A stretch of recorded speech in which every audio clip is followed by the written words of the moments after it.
Welcome to Cinematic Excrement. I guess it was only a matter of time before we had to revisit the career of M. Night Shyamalan. It's amazing how someone with so much potential could fall so very, very far. M. Night Shyamalan seemingly came out of nowhere in 1999 with the surprise hit The Sixth Sense, and critics and moviegoers alike were hailing him as the next big thing. He followed up with two more hit films, Unbreakable and Signs, but then in 2004, just 5 years after The Sixth Sense brought him fame and fortune, he gave us The Village. While it still did well at the box office, critics were not terribly kind to it, and it was all downhill from there until he finally hit rock bottom with The Last Airbender. Devil was a bit of an improvement, although that really doesn't say much. As I've said before, when you've hit the bottom, there's nowhere to go but up. But I'm sure some people were thinking, maybe this is a sign of better things to come. Maybe Shyamalan is finally starting to find his groove again, and is on his way to becoming the brilliant filmmaker we all thought he would be. And those hopes were quickly sliced and diced into a million tiny little pieces last year when M. Night Shyamalan, or as I prefer to call him, M. Night Shambles On, gave us the craptastic science fiction adventure film After Earth. To be fair, Shambles On doesn't deserve all the blame for this disaster of a film. While he did co-write the screenplay and direct, it was based on a story written by Will Smith as a vehicle for his son Jaden. And while Will himself appears in a decent chunk of the film, and there are a handful of minor supporting characters, most of the film focuses on Jaden. And how well did the younger Smith handle his role in After Earth? Well enough to win a Worst Actor Razzie, and if that wasn't enough, his father took home the award for Worst Supporting Actor, and naturally the two of them won Worst Screen Combo. Sadly, the film was not able to win Worst Picture, Worst Screenplay, or Worst Director due to some stiff competition from Movie 43, but its nominations in these categories were certainly well-deserved. And let's find out why, shall we? Our story begins an unspecified number of years into the future when mankind has fucked up planet Earth so badly that we have no choice but to pack up and leave, settling on a planet called Nova Prime. Unfortunately, when we try to colonize this new world, we discover it's already occupied. But that never stopped us on our own planet. Why should it stop us now? The Nova Prime natives, who, by the way, we never see, don't take kindly to the new infestation of humans, and in response, they breed a race of monsters that the humans call Ursas. I'm not sure why, since Ursa means bear, and these things look nothing like bears, but whatever, we'll go with it. Now, try to stay with me here, because this is where it gets a little bit silly. The Ursas do not hunt humans by sight because they are blind. Instead, they smell our fear.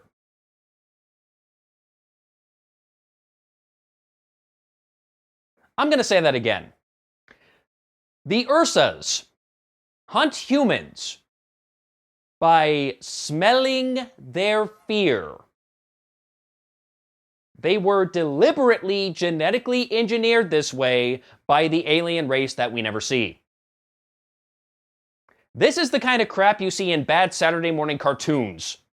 The humans were eventually able to overcome the Ursas thanks to the prime commander of the United Ranger Corps, Cypher Rage, played by Will Smith, who discovered a technique known as ghosting.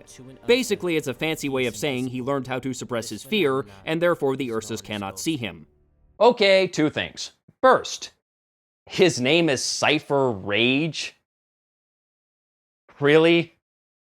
Again, this sounds like something out of a bad Saturday morning cartoon. Or possibly WWE. And second, if the Ursas track you by smelling the pheromones that you secrete when you're afraid, instead of learning how to suppress your fear, couldn't you just wear a scent-proof suit? I'm just saying, I think you're doing this the hard way. After that incredibly silly prologue, we're introduced to the son of Cypher Rage, God, that's stupid, Kitai, played by Jaden Smith, who is currently a cadet training to become a ranger like his father. In the classroom, you are an outstanding ranger, but in the field, you collapse. It sure would be nice if we could see some evidence of all this, but all we get is that one line from the instructor. Mr. Shambles On, a man who has been in Hollywood as long as you have should know by now that the rule is show, don't tell. Because of his alleged shortcomings, Kitai is not advanced to Ranger and has to give his father the bad news at dinner that evening. Cypher assures Kitai that he's young and there's always next year, but Kitai continues to whine about how he's better than everyone else, and he's even better than his father was at that age, and he wants to be a Ranger, and shut up, you whiny little bitch. You weren't ready. Valen's a good man, he knows his stuff. If you were, he would have promoted you. You weren't ready. I'm not hungry. I'm going to my room. Are you asking me or telling me? May I go to my room, sir? Denied! Sit down! Okay, Cypher, I think a simple no would have done. You may have noticed that the members of the Rage family speak with an accent. If you were, he would have promoted you. You weren't ready. What sort of accent is that? Foreign. Yeah, I'm really not sure how to describe the accent beyond foreign. The movie takes place in the distant future, so maybe they were trying to create some futuristic accent that would have naturally evolved over time. Which kind of makes sense. The problem is, no one else in the movie has that accent. And it doesn't help that Jaden has trouble maintaining the accent throughout the movie. After dinner, Cypher and his wife have an expository conversation, because it wouldn't be an M. Night Shyamalan movie without plenty of those, and we learn that Cypher is going on one last mission before he retires as a Ranger. Yep, they're actually doing the 2 days until retirement thing. God help me. We also learned that Kitai's sister, Senshi, was killed many years ago trying to defend him from an Ursa while Kitai stayed in hiding and watched the whole thing happen. He blames himself for his sister's death, even though there's probably not much he could have done. Cypher's wife tells him he needs to spend more time with his son, so he decides to take Kitai with him on his last mission. Because you're apparently allowed to bring family members along on military exercises. Okay, perhaps I'm not being fair. After all, it's only a simple training mission. What could possibly go wrong? Oh, did I mention they're doing ghost training and they're bringing along an Ursa? I guess that could be a bit dangerous. Nah, I'm sure they'll be fine. What's the last known position of the closest asteroid storm? Category 4 asteroid formation. 2,000 kilometers to starboard at +45 declination. I detected graviton vibrations in the hull. Uh-oh, that can't be... Wait, what? But you detected how? Graviton buildup could be a precursor to mass expansion. That storm could be on us in minutes. But sir, mass expansion is 1 in a million. If we try to navigate out, the pull of our own graviton wake could set the thing off. What in God's holy name are you blathering about? Well, whatever the hell Cypher was techno-babbling about happens, and they're forced to make a blind hyperspace jump before the ship is torn apart by asteroids. They escape the storm, but the ship's hull has been breached and they have to attempt to land on the nearest planet before everything falls apart. Cypher goes back to the passenger cabin to keep his son calm, until he's suddenly sucked away by a hull breach. A moment later, the ship literally rips in half and everything gets sucked out the hole behind Kitai, though he seems to have no trouble leaning in the opposite direction for some reason.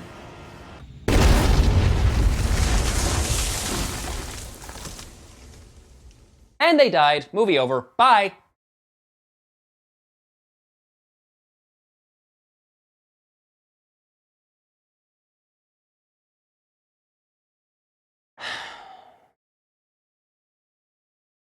One of these days, that has to work.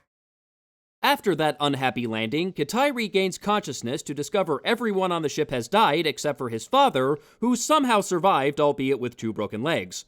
Thanks to the power of plot convenience, Kitai is completely unscathed. No, I'm not kidding. No broken bones, no lacerations, not even so much as a bruise. Despite the ship being torn in fucking half right next to him, bodies and debris flying everywhere, and the ship plummeting tens of thousands of feet and landing with a bone-crunching thud. And I know he was strapped in, which would at least give him a better chance of surviving the crash, but the impact alone should have at least roughed him up a bit. Also, the pilots were strapped in. How come they didn't survive? And how come Cypher survived despite being violently thrown across the ship? Furthermore, why does it appear that Kitai is the only person on the entire goddamn ship who put on a seatbelt? You'd think that would be a priority during an emergency landing. Come to think of it, I don't remember hearing the captain announce an emergency landing over the ship's PA. One would think someone would have said something. This is the captain. We have a little problem with our entry sequence, so we may experience some slight turbulence and then explode. Anyway, Cypher regains consciousness and Kitai very carefully brings him up to the cockpit. Cypher tells his son to open the utility kit and take out the emergency beacon, which will fire a distress signal into space. Unfortunately, it was damaged in the crash. There is another beacon in the rear section of the ship, but that's 100 kilometers away. Since Cypher obviously can't walk, it will be up to Kitai to make the journey. Cypher gives Kitai a set of capsules which will coat his lungs with a special fluid that will make this planet's atmosphere breathable. Each one lasts roughly a day, which should give him plenty of time to reach the crash site. He also gives Kitai his cutlass, which is basically a futuristic Swiss Army knife, and admittedly, it's pretty badass. Kitai's suit is also equipped with a camera, and Cypher has some remote probes at his disposal, which will basically allow Will to sit back and watch the movie with us. I would pity him for this, but he wrote the damn story, so he has no one to blame but himself. This is a Class 1 quarantined planet. Everything on this planet has evolved to kill humans. Everything on this planet has evolved to kill a species that doesn't live on this planet. Huh? Do you know where we are? No, but if you hum a few bars, maybe I can fake it. This is Earth. Okay, obligatory reference. Welcome to Earth. Now that we have that out of the way, this is one of the more mind-boggling aspects of this movie. The fact that they're stranded on Earth is clearly supposed to be a big deal. Hell, it's in the title of the movie. But it has absolutely zero impact on the plot. You could have removed all references to Earth and had them land on some nameless planet, and it would have changed nothing. This is Earth. So fucking what? Before sending Kitai on his way, Cypher warns him that there is a remote chance, yeah right, that the Ursa is still alive and on the loose. So they must proceed with extreme caution. And with that, the journey begins. As Kitai makes his way toward the rear section of the ship, Cypher reveals some more information about Earth that he probably should have mentioned before Kitai started his journey, but better late than never, I guess. He tells him the temperatures on Earth fluctuate greatly, and most of the planet freezes over at night, so he'll have to find a geothermal hotspot every evening to survive. And somehow, all of the vegetation on this planet can survive the overnight freeze and is perfectly fine the next morning. I admit I'm no botanist, but I feel confident enough to call bullshit on that one. As Kitai wanders through the woods, his suit suddenly starts to change color. My suit's turned black. I like it, but I think it's something bad.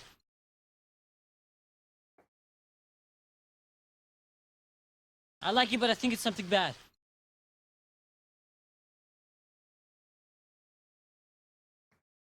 Two people, Gary Whitta and M. Night Shyamalan, wrote the screenplay which contained that line. Jaden Smith had to say that line. Will Smith and several crew members who were on set at the time heard him say that line. And an editor had to edit that line into the theatrical cut of the film. You would think at least one of them would have had the sense to point out how asinine it sounds. After his son's ridiculous comment, Cypher points out something else that he probably should have mentioned earlier. Kitai's survival suit is made of smart fabric, which changes color depending on certain conditions. If it turns black, it's detecting nearby motion. Sure enough, a CGI monkey shows up a second later. Kitai throws a rock at it because he's stupid, and this prompts the monkey to call for its buddies who chase Kitai into a nearby river. Didn't I see something like this in Catching Fire? Well, anyway, he swims to the other side, and fortunately, the monkeys haven't learned how to swim and they give up the chase. The suit then turns back to its normal color, except for the yellow spot on the front of his pants, but Kitai isn't out of the woods yet.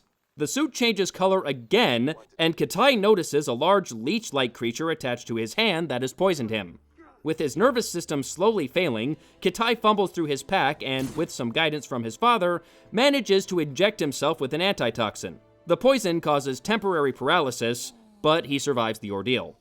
Hey, you want to see After Earth in 5 seconds?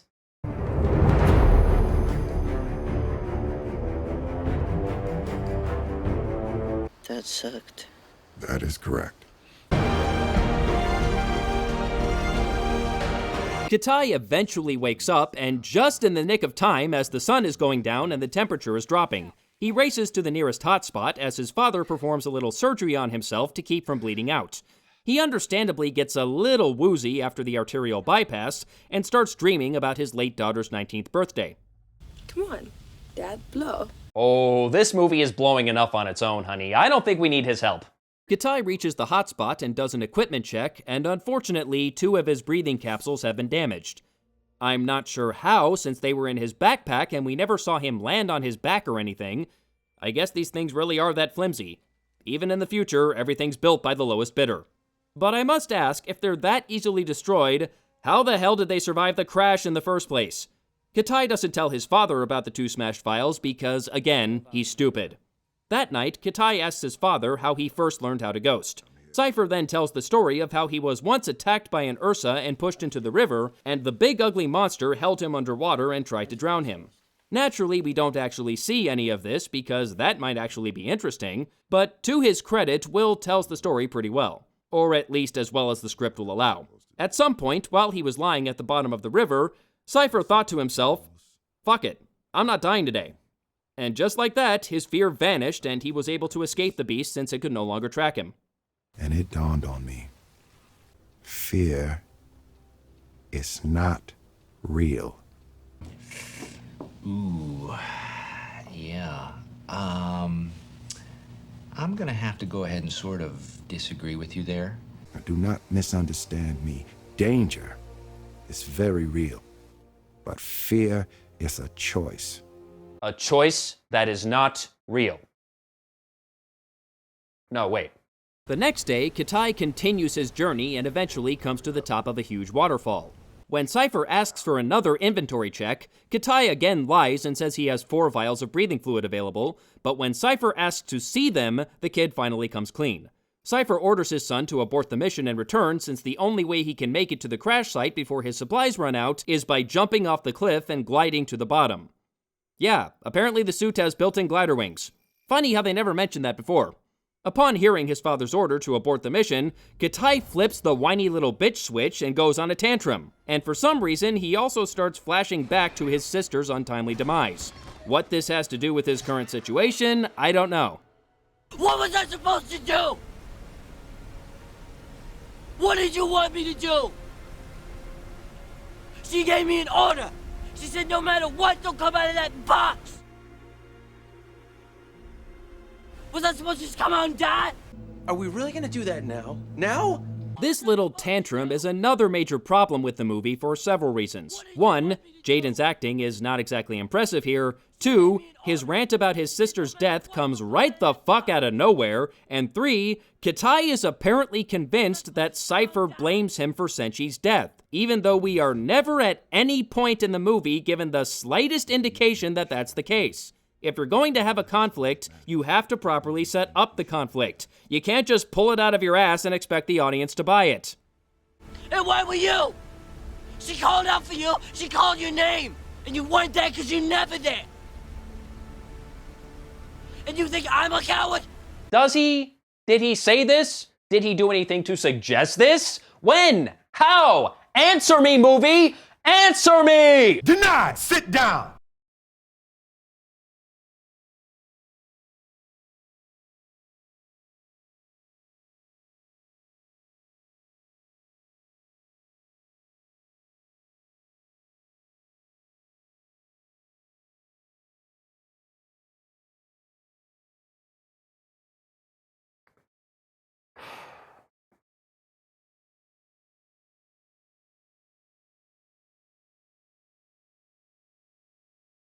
Hey, wait a minute. I get the feeling we're meant to sympathize with Kitai in this scene, but all I want is for him to shut the hell up. The only person I sympathize with is Cypher because he has to sit there and listen to this shit. And I'm hoping his broken legs heal up quickly so he can properly kick his son's ass. I'm not a coward! Kitai! So Kitai leaps off the cliff and starts gliding, but he quickly finds himself accosted by a huge fucking bird. He tries his best to evade the huge creature, but it doesn't go well.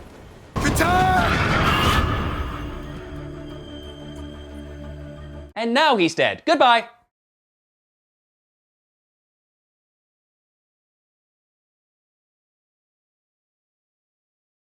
Damn it, why does that never work? When Kitai regains consciousness, he finds himself in the bird's nest with several baby birds. Some rather large cats attack the nest looking for lunch. Kitai and the mama bird try to fight them off, but despite their best efforts, there are just too many of them and all the baby birds are killed. While the mama bird mourns for her young, Kitai escapes and continues his journey.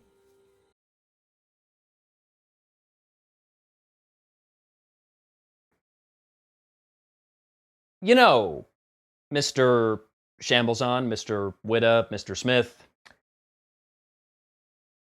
I think I get what you were going for here. This scene is supposed to be a metaphor, right? It's a metaphor for how, despite their best efforts, parents are sometimes unable to protect their children from the dangers of the world. Much like how Cypher was unable to protect his daughter Senshi and how he's currently about as helpless with Kitai right now. I get that. Really, I do. But here's the thing, stay with me on this one. Do you think that maybe, just maybe, there might have been a way to convey this that didn't involve slaughtering baby animals?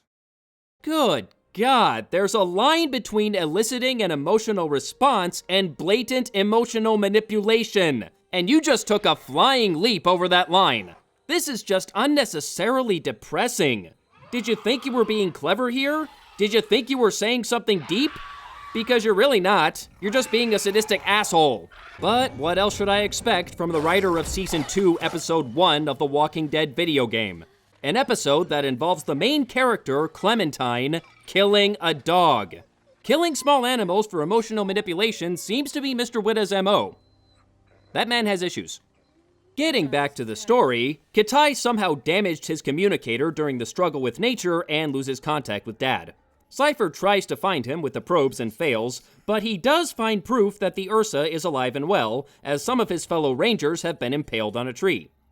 And somehow the Ursa managed to do this without spilling one drop of blood. I know you wanted a PG-13 rating, but come on! Meanwhile, Kitai manages to find a hotspot on his own by following a family of wild boars into a nearby cave, where he finds shelter for the night and pops one of his last 2 breathing vials. He moves out the next day and notices the mama bird appears to be following him. Leave me alone! Oh yes, you tell that giant bird who's boss, because that worked so well with the monkeys earlier. He eventually reaches a river and... Wait, he's popping his last breathing vial already? But Cypher said each vial should last him almost a full day, and since last night he's taken 2. What the hell? Did we miss something? Well, actually, we probably did, because as Kitai builds himself a wooden raft to float down the river, you might notice something is missing. His father's cutlass. Yeah, it's gone. No explanation, it's just gone. We never see him lose it, and we don't see him with one again until he reaches the crash site and pulls a fresh one out of storage. I'm guessing there was a deleted scene that would have explained all of this, and while I appreciate any effort to trim this awful movie's running time, they probably should have left that one in. Kitai falls asleep while he's floating down the river, and when he wakes up, the land is already starting to freeze over for the night. He desperately tries to find a hotspot, or perhaps a tauntaun, but pretty soon the cold proves too much for him to handle, and he collapses. But then we see him being dragged by something unseen, and when he wakes up the next day, he finds himself under the dead body of the mama bird. That's right, the bird sacrificed herself to save Kitai. Why? Because he tried to save her babies from the giant cats? The key word here being tried? That's a lot to swallow, movie, especially after Cypher told us everything on this planet has evolved to kill humans. Forgot about that already, did ya? Oh well, still a better love story than Twilight. As he gasps for air, because he clearly didn't do a good enough job of spacing out his breathing capsules, Kitai finally reaches the crash site. He finds some fresh breathing capsules, a new cutlass, and... whatever the hell this thing is that held the Ursa. After digging around a bit more, he finds a fresh communicator and the emergency beacon. Unfortunately, there's some electrical interference in the area that prevents him from contacting his father, and the beacon can't send a clear distress signal. That's what you get for using AT&T. After throwing another tantrum, which thankfully is much shorter than the last one, he takes a knee in front of this matte painting of an active volcano to collect his thoughts. And why is the active volcano not animated? Did they use up the effects budget already? Cypher tries to tell Kitai what to do, even though he can't hear him due to the interference, but Kitai figures it out on his own and heads for higher ground to get a better signal. Unfortunately, he runs into another victim of the Ursa, which triggers a fear response, and the beast picks up his trail. Kitai reaches the peak of the mountain, but before he can send the signal, the Ursa catches up and beats the ever-loving shit out of him in the blink of an eye. As he lies there in considerable pain, he has another flashback to his sister's death, and seemingly gets a message from her from beyond the grave. You're still in that box. It's time to come out. Now, you know how almost every M. Night Shyamalan movie has a twist? Well, when Senshi said that line, "You're still in that box," I thought that was the twist. Like, she meant he was literally still sitting in that damn box at the moment when the Ursa killed her, and everything that had transpired from that moment had all been a dream. And boy, did I feel the urge to kill Rising, let me tell you. Fortunately, I was wrong. So Shyamalan gets to live another day. That is not the twist.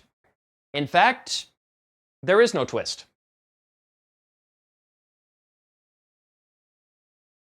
I'm as surprised as you. Anyway, this final message from Senshi somehow causes Kitai to lose all sense of fear. Either that or the Ursa just hit him on the head a little too hard and now he's too stupid to be afraid. You make the call. And now that Kitai has discovered the power of fearlessness, he slays the beast, fires the emergency beacon, and a rescue team retrieves them and patches up Cypher's leg. Dad. Yeah. I want to work with Mom.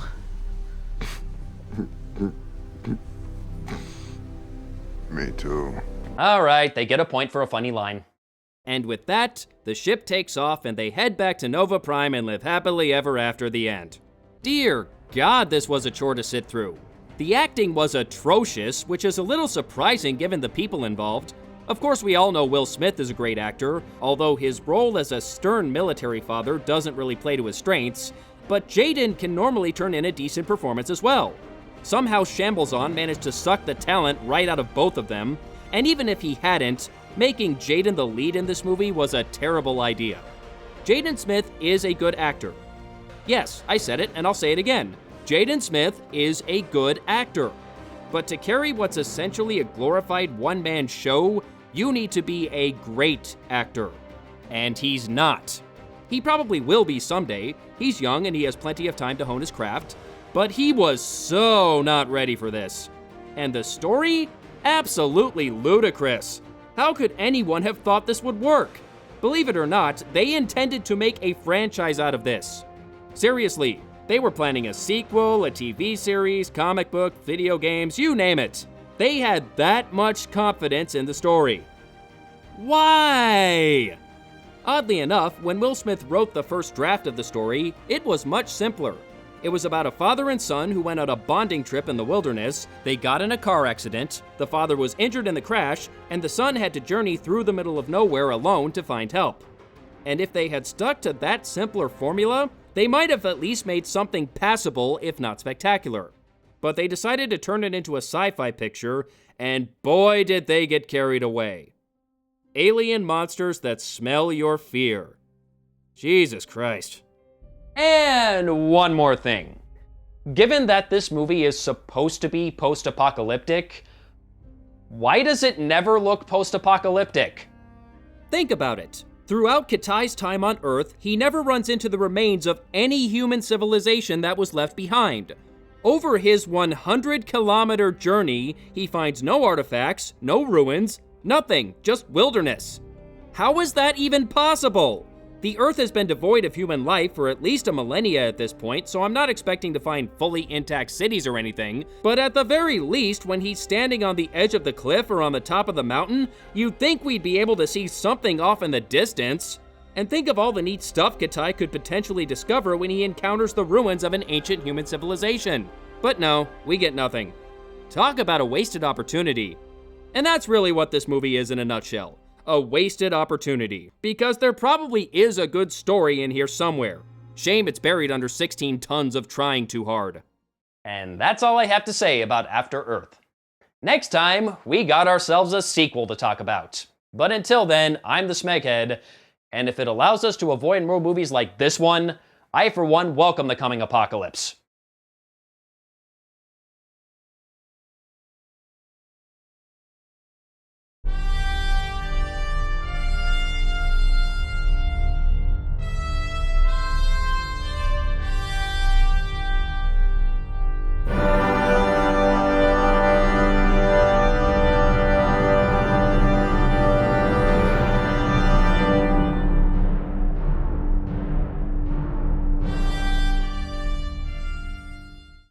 I like it, but I think it's something bad.